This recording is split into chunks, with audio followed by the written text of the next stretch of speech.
Hello, everyone. This is Whitney Will from Starhearth Astrology, and I am here finally to do my Scorpio rising video. I've been changing kind of the way that I do things, and yeah, and things are just taking more time. So here I am. I'm super excited to be talking about Scorpio rising. It was a quizzical sign to kind of do all the research into. Yeah, and what I'm coming to the Scorpio rising video with is a lot of respect for the life path of Scorpio rising. I think it's one of the most serious and most sincere. Obviously, different people are going to manifest that differently, but there's an incredible sincerity and emotional impact to being a Scorpio rising and the way that you move through the world and the level of, I'm going to call it perfectionism that permeates it. And I almost feel like Scorpio gives Virgo a run for its money in terms of perfectionism and criticism and the need and seeking for purity, right? In Virgo, it tends to be the eradication of all of the kind of like dirt and ugliness and whatever it is that is making their ideals impure, their experience of life, their behaviors, their actions impure. In Scorpio, it is they want to swallow that stuff whole, right? Take all the darkness and integrate it, transform it, find a place for it. Do not send it away in this kind of Virgoan purification process, but right, be transformed by it. And Scorpio rising, right, is kind of the only sign that has so many different symbols because part of Scorpio is transformation. And the risk of Scorpio is that if it doesn't transform, it dies. Sometimes that's literally, usually not, right? Death as in a kind of atrophy into some of the darker faces of Scorpio. Right? A cynicism that has broken its own heart. Right? It's a cynicism for being addicted to heartbreak. Instead of, right, understanding or being in the process of constantly moving through form and into new forms and experiencing the death of the self. And right with Scorpio rising, we're not talking about the self so much because that would be the sun, but the death of the self concept, right? Scorpio rising, the kind of the initial paradox, it's full of paradox.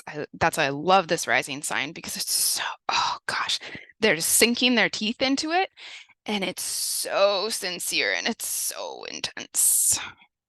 But yeah, the paradox of, right, having a fixed sign that's trying to find the answer, but the the answer to Scorpio rising is this kind of constant neuroplasticity, this constant change, this constant way of always kind of right molting. It's like you discover these new, truer identities and then you molt off the old ones, but you don't ever, that new identity, as soon as it's kind of hardened around you, it'll be time to molt again. And so it's this understanding that what you are is the animating force of that transformation and how you transform other people and the world through your work of noticing the truth and of speaking to the things that are being ignored around you. Some people don't even see them, and some people see them and try to ignore them. And Scorpio rising is, right, the job of the Scorpio rising is to be the one that makes things awkward and says the thing, right? Scorpio is discomfort. That's kind of the role that it plays. And it's almost the intentional creation of discomfort. So it isn't kind of like the discomfort that comes through some of the other signs, like Sagittarius putting its foot in its mouth all the time. That's not really about the discomfort, whereas Scorpio wants to confront things with discomfort, right?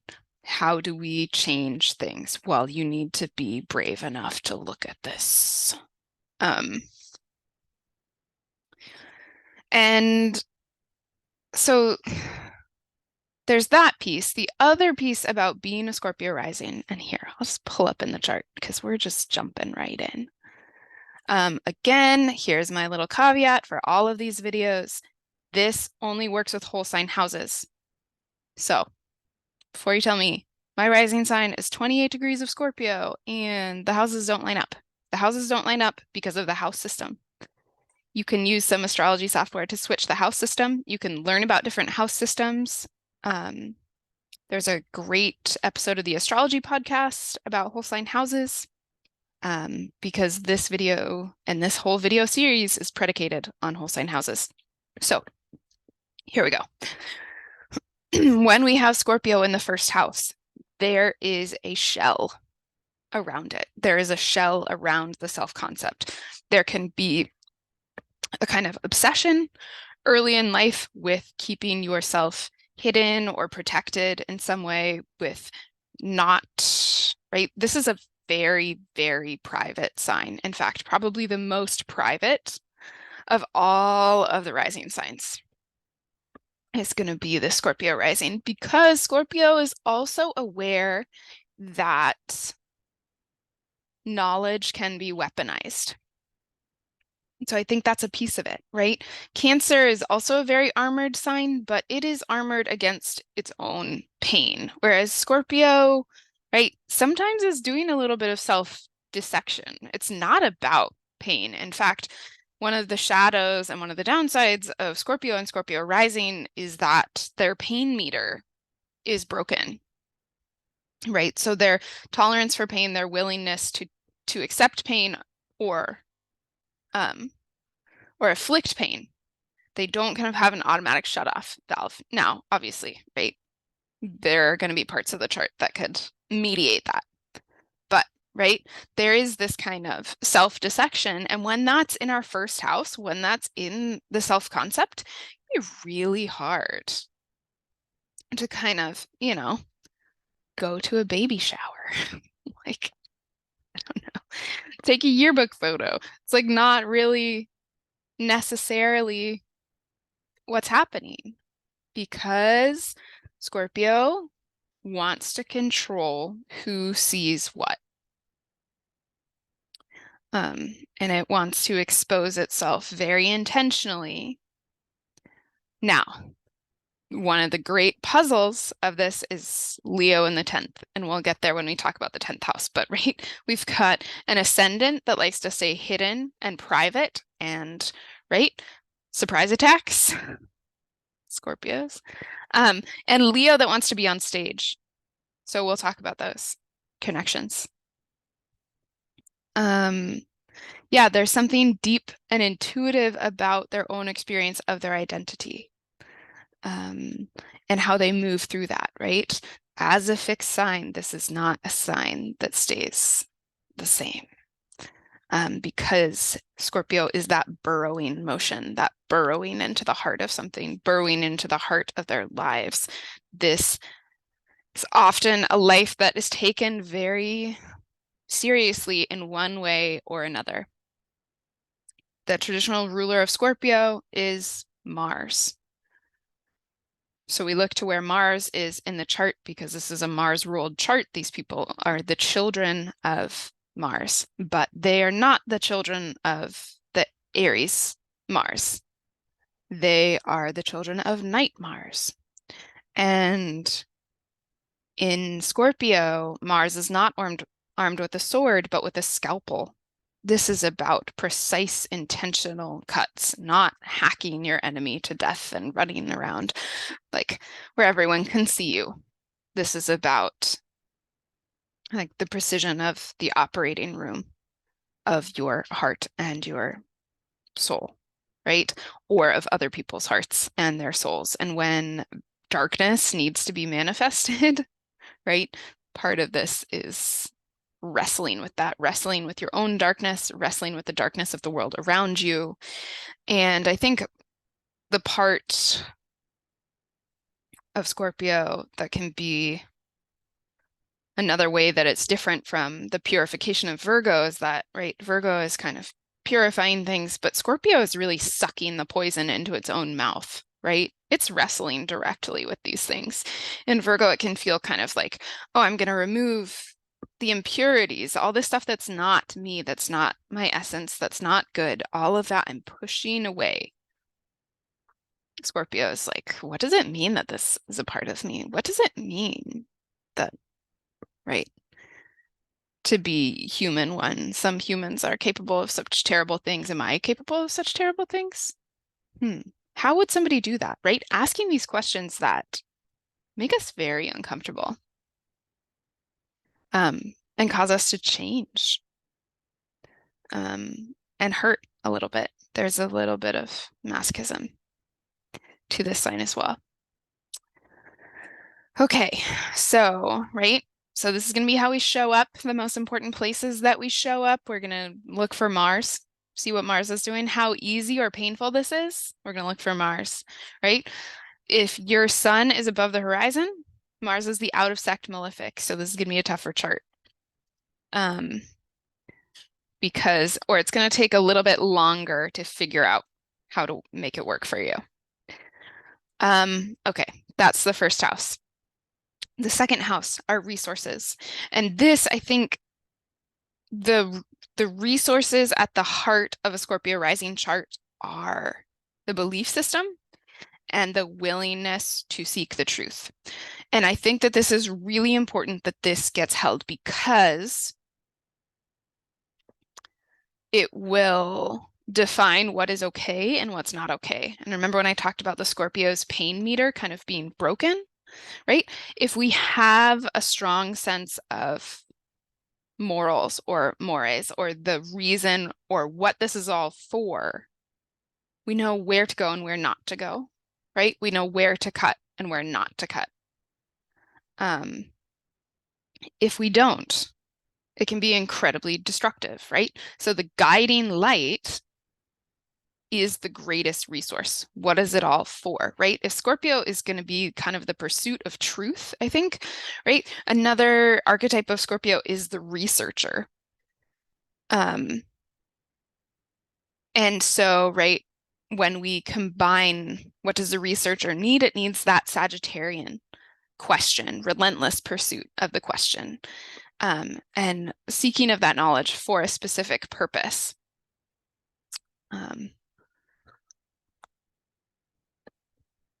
So that tends to be, right, their ability to teach what they know, right? Teaching what we know. I may study something very dark. It is for the sake of teaching. I have been to very dark places in myself. I can teach people about that, right? The surgeon. One of their most valuable resources, Sagittarius. Knowledge. Knowledge. Now, Capricorn in the third, right? This is a mechanistic kind of view of all these little pieces of life, siblings, our day-to-day routines, kind of where we're going. Right? Cam White called the third house the junk drawer of the chart, right? With Capricorn there and with Saturn there, everything needs to be useful. So, right, there needs to be a purpose to all of our routines, to everything that we're doing, right? We're going to conquer the world one day at a time. And the third house is really the one day. If you have a strong emphasis here, right, then the third house is like, right, you unlock your life when you figure out all the little stuff. That is the place of hard work and attention. And I think part of that is that the Scorpio rising as the researcher and this burrowing energy and this possibility for obsession can kind of lose track of time, right? And the third house is going to be the alarm on your phone in some ways, more about the stuff that you have to do than like the sixth house, which would be like your wake up alarm, your need to eat, which could be a little bit erratic with Aries there. So hacking those kind of pieces, get yourself the support and put the systems in place, these Saturnian systems, the stuff you need to make sure that you're doing every day, right? Put those in place so that you can kind of drop into the depths and go see what's going on down there and know that the surface is taken care of. Fourth house is Scorpio, or Aquarius. The fourth house in Aquarius, it's almost like your family didn't quite congeal. Like your family is a collection of individuals and not necessarily there is something that happened, some disturbance, especially when we're talking about kind of the generations that were born with Uranus in Aquarius down here. But right, there's this kind of lack of closeness to this sense. And so there can be, right, that is in some ways a gift. Your home is in the world, right? You do not have to swear allegiance to one house. But it doesn't make for a great foundation. Again, it kind of leans on to like the foundation of your life will be your belief systems, can be the kind of rational piece. It can be, another manifestation of Aquarius is like the exile and the genius, right? To see what doesn't fit. And I think to be a Scorpio, the namer of the things that are lies, right? You have to have the Aquarian kind of sense that everything is always foreign to see kind of what's not fitting. Now, obviously, Aquarius can go the other way and be the place of rigidity of thought. And that will define a Scorpio rising life too. If you can only see your own way, right? And sometimes this could be a parent that kind of ignored your experience or ignored your thoughts, not necessarily always intentionally, but Aquarian parents can be very off in their own world, kind of out of context. The fifth house of Pisces is, I think, probably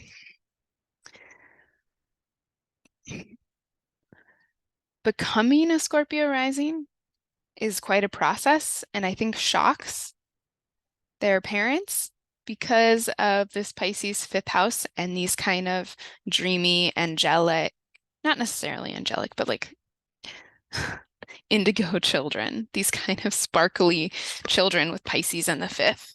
Your joy is otherworldly, is spiritual, and that doesn't necessarily need to be religious, but there is something really beautiful in your connection and your ability to connect with people on a very deep level, right? Just because play is most often thought of as the place of children, that does not mean that it is not very serious, right? Tom Robbins wrote in Jitterbug Perfume that play more than piety or vigilance is what allowed human beings to transcend evil, right? And so with this Scorpio focus on the darker pieces, this kind of cosmic soul playfulness of having Pisces in the fifth lightens that load because, right, it's the gift of knowing that you do not have to carry all of it. Just because you can see it doesn't mean you have to carry it, right? Your play and your relief is in letting some of that go. A Scorpio rising once told me years ago that when you find the darkness inside yourself, you can't eradicate it.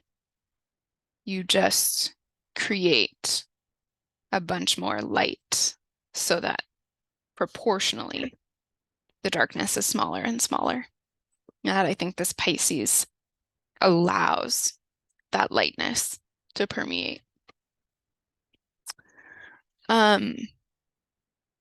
Aries in the 6th, the other Mars ruled house. I find this really interesting. This only happens with Taurus risings and Scorpio risings, that the 1st and the 6th, kind of the two body houses, are ruled by the same planet.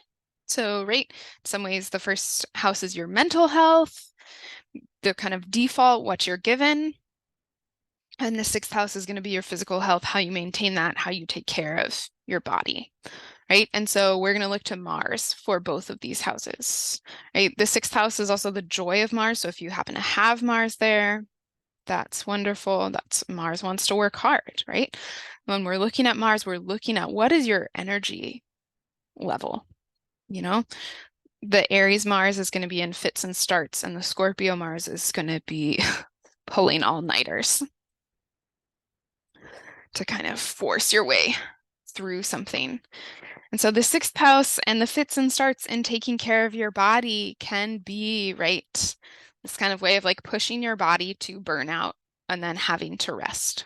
Pushing your body to burnout and then having to rest, which that's, right, that's part of the Mars piece.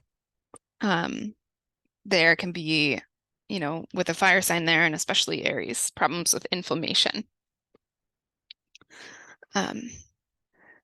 Those are connected, right? Mental illness will manifest physically for Scorpio risings. Physical illness will manifest mentally. Those two houses are connected. Mars transits will hit you, your mind and your body. And that can also, right, that can also be a positive. When Mars is really empowered, then you get juice in kind of both those places. You're kind of at peak performance. In the 7th, I love this. Oh gosh, man, Scorpio and Taurus, so opposite. All the polarities, but those ones feels pretty rough. Taurus in the 7th, you are complicated. You want relationships to be simple and safe and straightforward. The complication is something that you own. You think that relationships should be peaceful, generally, right? We can see, again, it's ruled by Venus. So we'll look at where Venus is in the chart, ask her what her stories are for her life, what her wishes and her drives are. But on the whole, right, the most stable place in your life, we want it to be relationships. We want it to be Taurus. We want a calm and steady partner that can kind of be our grounding, the grounding of the whole chart. You're going to go through these places of transformation. Your partner can stand there and say, no, you're still you. I'm carrying this. I'm seeing you move through form, and I'm kind of keeping track of you. I'm still here. I'm still safe, right? With Scorpio rising, you may not know what safety feels like. You are probably not safe to yourself in the sense of your ability to inflict pain on yourself through self-criticism or chastisement. You need a partner that is gentle, steady, predictable, safe as a retreat. I think the tangled nature of this is that Scorpio, part of what Scorpio does is it names taboos. Taboos are cultural boundaries. And right, so there's a breaking through of boundaries, right? To get to the dark center of something, we're going to have to invade it. That's all Scorpio. Taurus is very much about boundaries. This is me, that's you. You can do whatever you want, but not around me. And so that can be frustrating to Scorpio. Scorpio might want to create the intimacy by this kind of mutual invasion or enmeshment. And, right, for a sustainable relationship, right, even if that happens in moments, what it needs, that can't be the norm, because that is fundamentally destabilizing, and that is not the Taurus 7th. Now, Gemini in the 8th. And to understand Gemini in the 8th, right? Like, no other rising sign could have Gemini in the 8th because, right? What is Scorpio rising about? It is about privacy, sharing things with specific people. Gemini is the sign of conversation. 8th house is the house of intimacy. So, right, only the people who are very, very close to Scorpio risings will get the kind of conversation and banter and closeness through conversation, right? We'll get the kind of process of Scorpio. Now, I think it is really important for Scorpio risings to be close to other people, because not only is Gemini where we share our thoughts and opinions and process things through words, it is also where we receive those ideas from other people. And Scorpio rising being this shelled sign, right? It can also be defending against and keep out a lot of stuff that would be really important to hear and might change it, help it in its transformation, help it be kinder to itself. And so, right, having a few of those close, safe connections to process and get to be playful, right? Also, one of the signs of Gemini, this kind of playfulness. Play is really important, especially when we are Scorpio rising or ruled by Saturn or have Saturn in the first house, and right, we take ourselves very seriously. It's important that we find safe places for play. And so that's Gemini in the 8th. It's not going to happen on the face of them, right? If you are included in their confidence, try to say confidant and confidence, you are lucky, right? That is what it means to be close to a Scorpio rising, is to speak freely. With Cancer in the 9th, this is the safe place, right? And, right, part of Cancer in the 9th, Scorpio in the 4th. Don't feel like you are home. Home is what is foreign.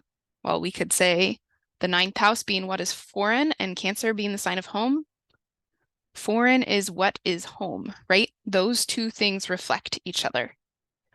You can be comfortable out in the world because there's less of a distinction, there's less of a boundary between what feels familiar and what feels not familiar. Right? Home didn't feel like a solid foundation. So the foundation is out in the world, is out on adventures. You find yourself in the process of adventuring. You remember who you are. You connect with your family by going on your individual adventures, right? These are journeys across the ocean. Cancer is the ocean. Go travel. But maybe not even traveling with the sense of like, oh, I'm going to spend 3 days here and then I'm going to move to another country or go to a different city and spend a couple days there. No, this is go build a home across the world. Go to Spain for 4 months and stay in the same city for 4 months and kind of soak in that Cancer thing. What does it mean to belong here? Not that you can know how to belong somewhere in 4 months, but right, more of that sense. What does it feel like to be at home here? What does it feel like to build a daily life here? Right? That's part of the research you can do in the world because, and here's the other piece of that. With Cancer in the 9th, You know, Cancer is paying attention to all the small daily things that often get overlooked. And the ninth house is the place of study, right? There is a study of like how to be at home in the world, how to be at home in yourself, how to be safe. And right, a lot of that has to do with paying attention to these tiny details.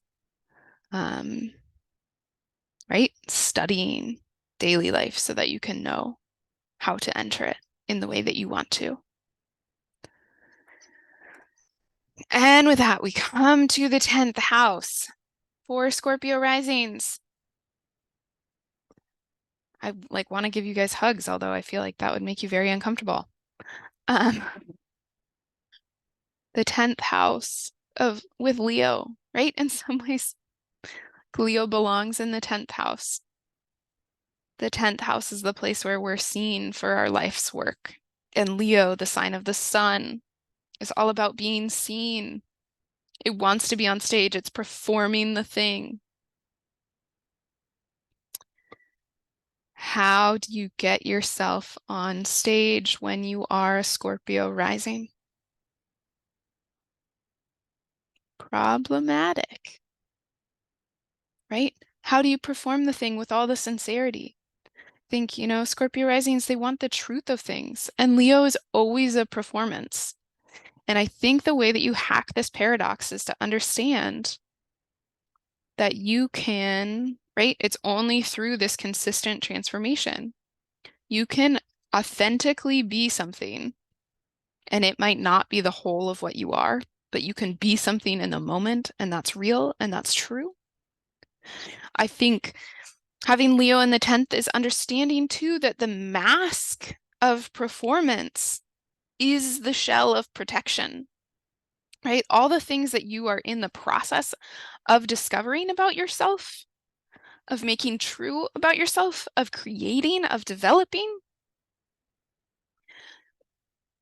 all that Scorpio stuff, of wrestling with, gosh, wrestling with, what a great Scorpio word.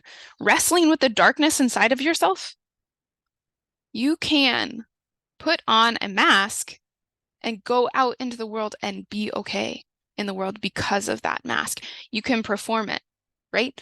Where it will undo you is, right, is if you get stuck in that mask, right? If you stop your becoming, right? If you choose one mask for the rest of it, no, don't choose one mask, right?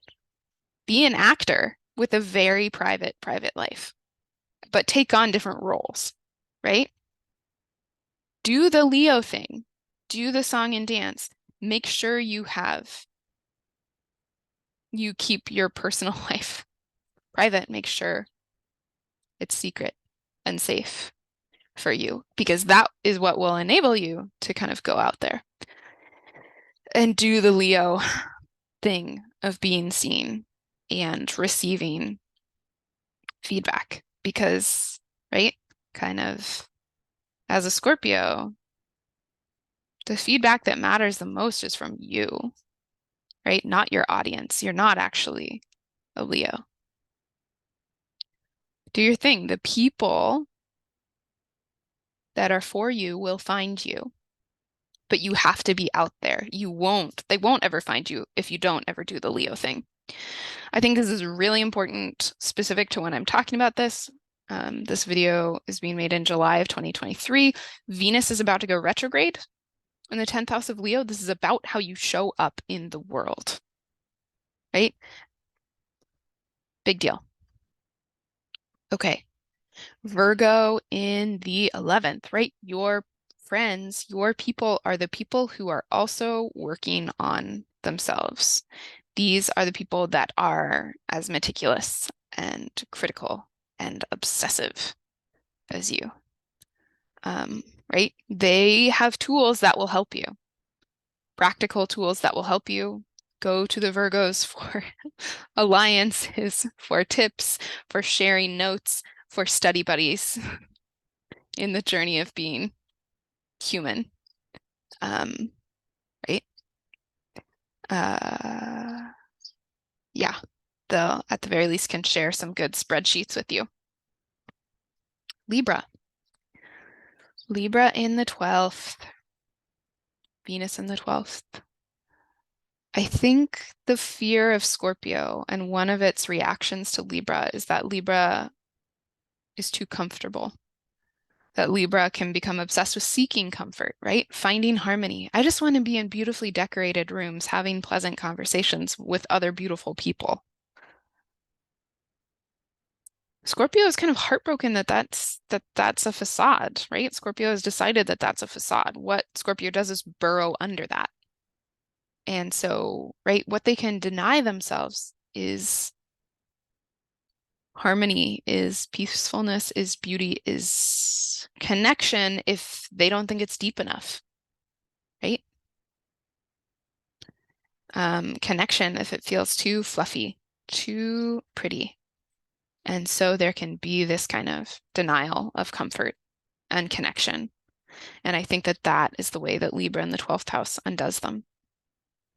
I think that sometimes they look at Libra as this kind of weakness of needing other people, right? If we were talking about this just in therapy and not in astrology, this is a trauma response.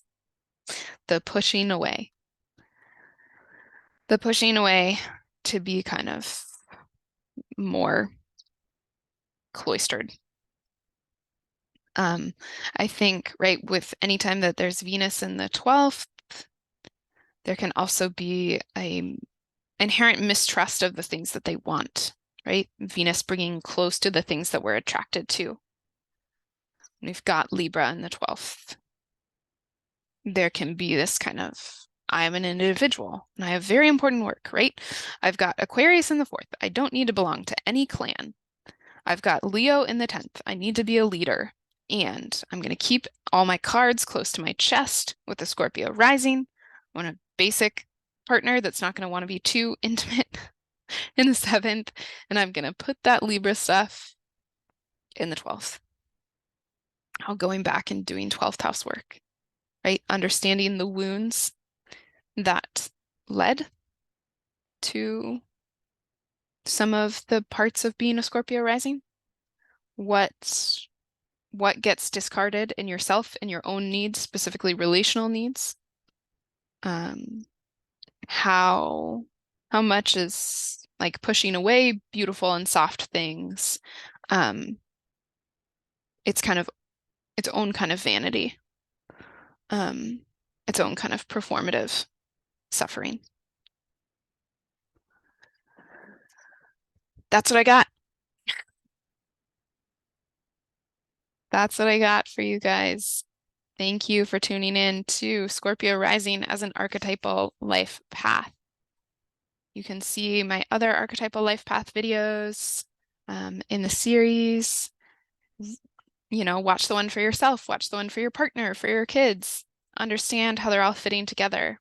My next series, once I finish these, is going to be about the archetypal paths of synastry in connection, in relationships, which charts are harmonizing in different ways with other charts, again, based on the whole sign house system. So, yeah, if you want me to work through your chart individually, and right, we can parse this out not just with the signs in the houses, but where all their ruling planets are, how the conversation is going, where the story is, what's being activated now. Head to my website and check out my readings. Thank you so much for watching. Hit that like button, that subscribe button, share with your friends if this is valuable. Thank you so much. See you later.